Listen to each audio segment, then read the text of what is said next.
Yan yung tinatawag nating, investment killer. Kasi 'di ba, Jay, Yun may dapat mga ang taong ano, may pera, tapos, hindi naman kumbaga naka-mindset. hindi ano yung hindi proper yung mindset nila na how worthy ba si Kamaya of an Ah, investment?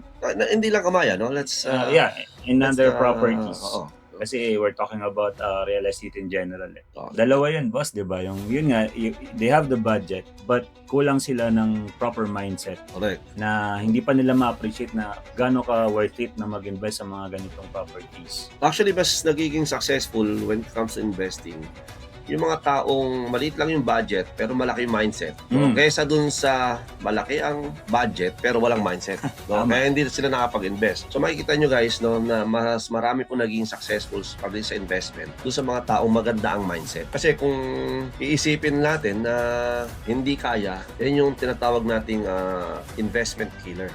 Oo. Ala na, do'n pa lang sa umpisa, malulusaw na agad. Kasi ano ang real estate, ang golden rule diyan, number 1 talaga, you start with what you have.